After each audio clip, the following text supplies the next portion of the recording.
Everyone, I hope आप सभी लोग बहुत अच्छे होंगे और उतनी ही बेहतर तरीके से आप सबने अपनी पढ़ाई स्टार्ट कर दी होंगे। तो आज की इस क्लास में हम लोग देखने वाले हैं क्लास 12th कॉमर्स की 3 सब्जेक्ट। कौन कौन से भाई?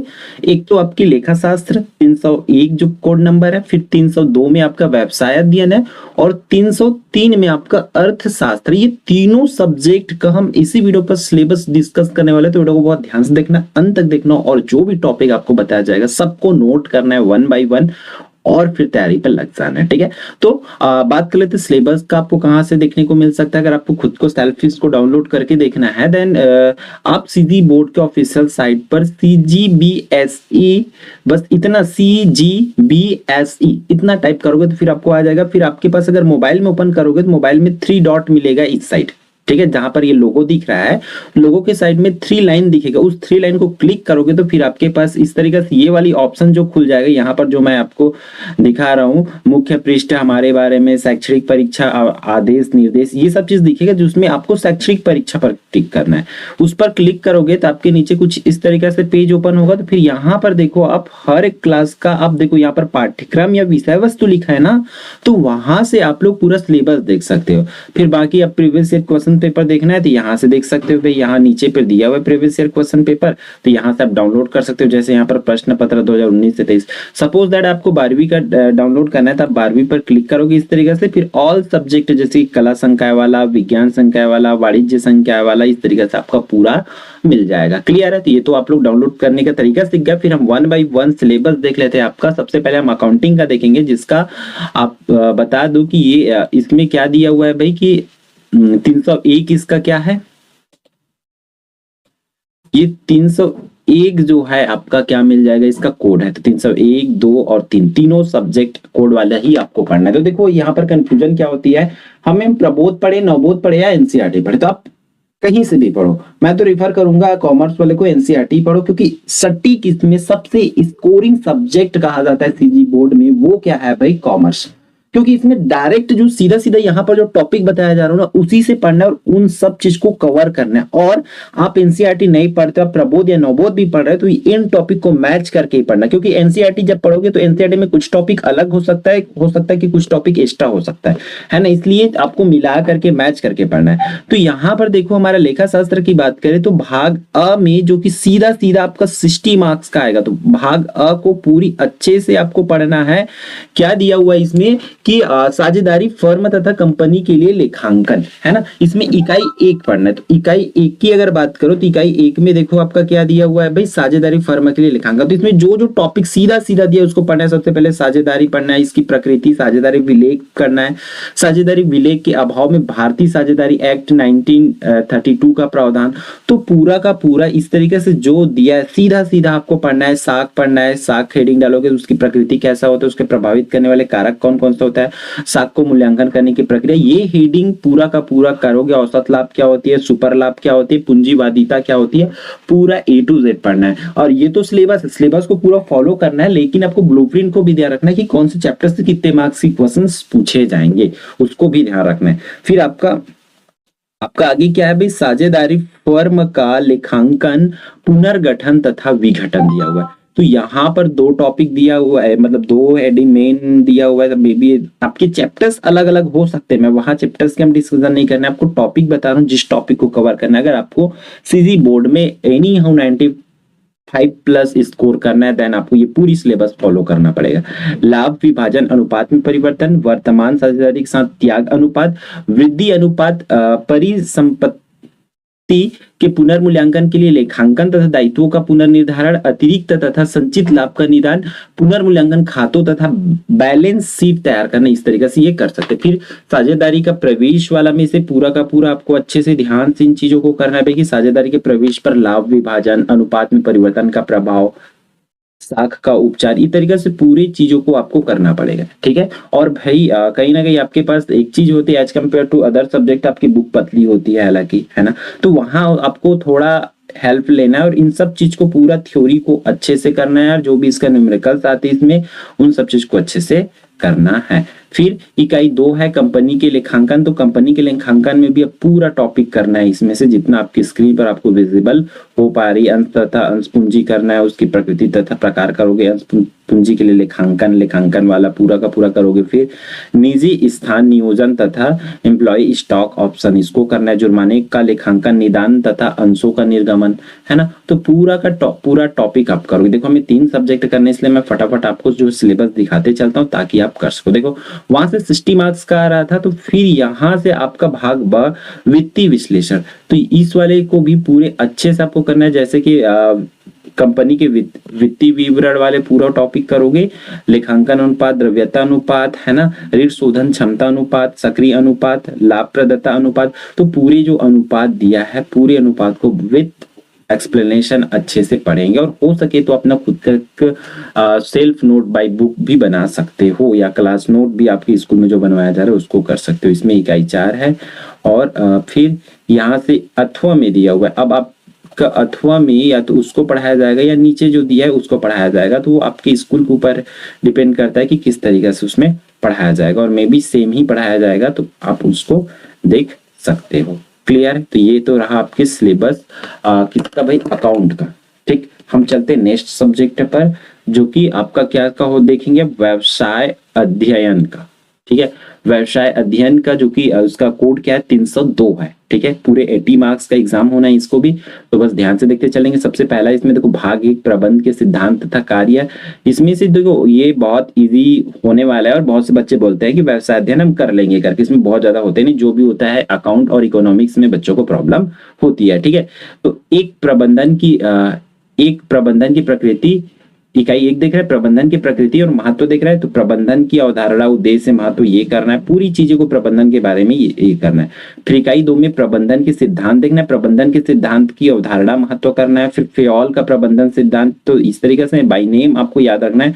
फिर टेलर का प्रबंधन सिद्धांत इस तरीके से, तो फेयोल टेलर इस तरीके से, और उसको आपको करना है। फिर इकाई 3 की बात करें तो व्यावसायिक पर्यावरण है। व्यावसायिक पर्यावरण की अगर बात करें तो यहाँ पर व्यावसायिक पर्यावरण की वही अवधारणा, महत्व, तो पूरा का पूरा टॉपिक आपको करना है। फिर व्यावसायिक पर्यावरण के आयाम, ये क्या होता है, फिर भारत में इस तरीके से पूरी ये डिटेल उसमें देखना है। फिर अगला है जो नियोजन है, तो नियोजन की अवधारणा, महत्व तथा सीमा, ये तो हर एक चैप्टर्स के हम लोग देख रहे थे, तो इसको करना ही करना है।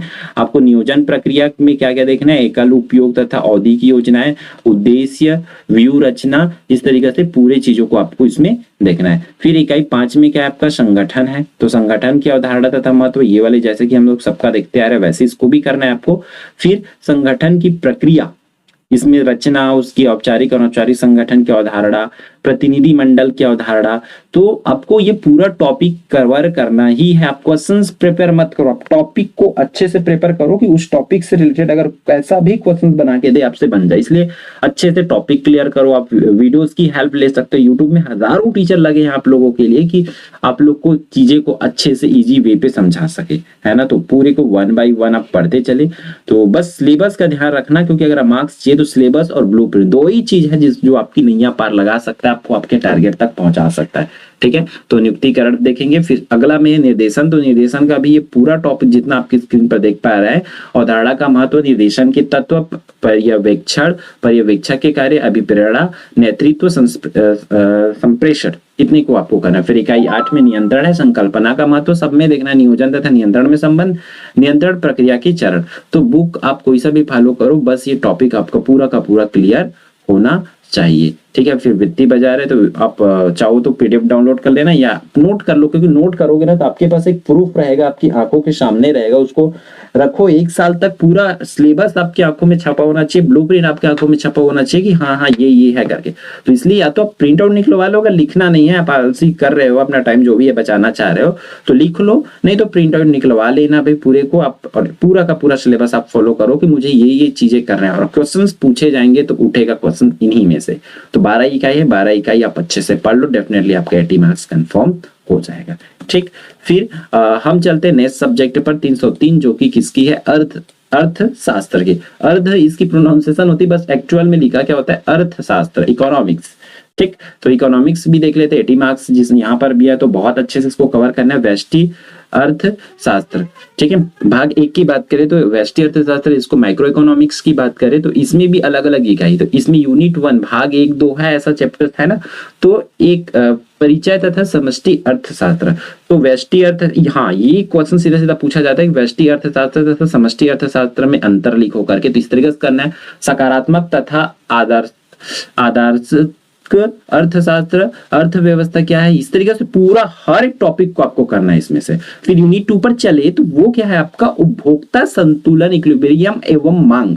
तो यहां पर उपभोक्ता संतुलन करेंगे, उपयोगिता का अर्थ, सीमांत उपयोगिता, ये क्वेश्चन सीधा पूछते हैं। सीमांत उपयोगिता की अवमूल्यन का नियम, सीमांत उपयोगिता के विश्लेषण, तो पूरा का पूरा आप सीमांत उपयोगिता या बोल सकते हो उपभोक्ता संतुलन को डिटेल पढ़ेंगे। फिर इसकी मांग वाला पोर्शन, तो मांग वाले पोर्शन में जितना आपके स्क्रीन पर आपको विजिबल हो पा रही है सबको, जैसे कि बाजार मांग क्या है, मांग के निर्धारक क्या होते हैं, मांग अनुसूची, मांग वक्र तथा इसकी प्रवणता, मांग वक्र में परिवर्तन तथा मांग वक्र की दिशा में गति, मांग की लोच, किसी वस्तु के लिए मांग की कीमत, लोच को निर्धारित करने वाले कारक, मूल्य की माप, प्रतिशत परिवर्धन विधि, पूरा आपको देखना है। फिर इकाई 3 में चले जाना है, भाग 1 का इकाई 3 है, जिसमें क्या है टॉपिक आपका उपभोग उत्पादक व्यवहार तथा आपूर्ति। इसमें आपको क्या क्या करना है, आपको ये करना है, उत्पादन फलन का अर्थ बताना है आपको। फिर इसमें कंप्लीट का क्या क्या करना है, उसकी अल्पकाल तथा दीर्घकाल क्या होती है, कुल उत्पाद क्या होती है, औसत उत्पाद क्या होती है, सीमांत उत्पाद क्या होती है,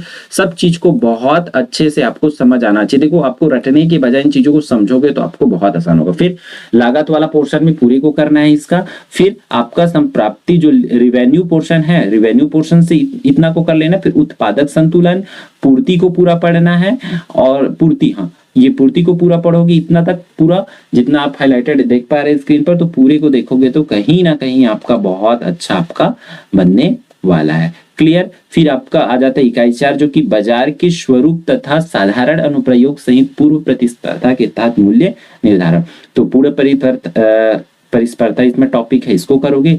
फिर बाजार के अन्य स्वरूप में ये वाला देख लेना भाई अच्छे से डिटेल से, ठीक क्लियर।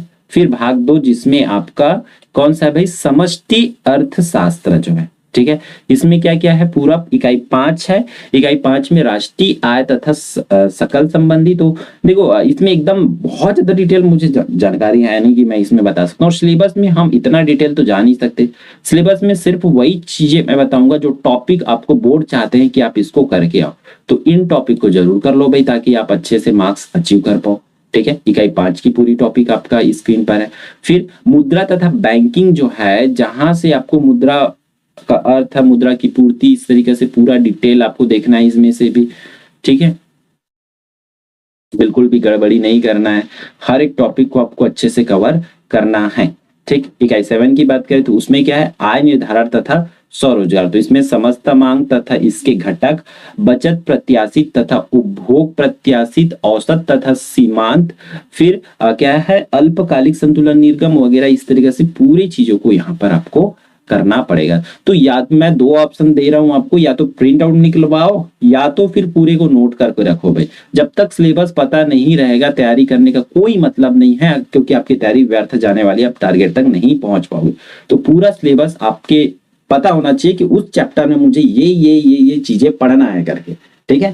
क्योंकि तभी आप इन क्वेश्चंस को आएगा तब जाके आप अटैक कर पाओगे, और पता ही नहीं रहेगा, अचानक से देखोगे क्या है कैसा है, तो फिर आपके लिए बहुत दिक्कत हो जाएगा, ठीक है। तो फिर यूनिट नंबर 9 की बात करें तो 2 भाग है, दोनों भाग अच्छे से पढ़ेंगे। अदायगी संतुलन, चालू खाता संतुलन, तो इस तरीके से पूरे को आपको करना है। अब यहाँ पर इंग्लिश मीडियम वाले बच्चे कमेंट करेंगे इंग्लिश मीडियम का, तो इंग्लिश मीडियम के लिए मैं बोलूंगा भाई कि आप इसी को डाउनलोड करो, गूगल से ट्रांसलेट करो स्क्रीनशॉट लेकर के, ठीक है। फिर स्क्रीनशॉट लेकर के ट्रांसलेट करो, ट्रांसलेट करने के बाद उसको नोट डाउन करो, फिर आपकी भी सिलेबस कंप्लीट हो जाएगी। क्लियर है। तो आज की इस क्लास में हम इतना ही रखते हैं, फिर मिलते हैं नेक्स्ट आने वाले इंपॉर्टेंट वीडियो में। जय जोहार, जय छत्तीसगढ़।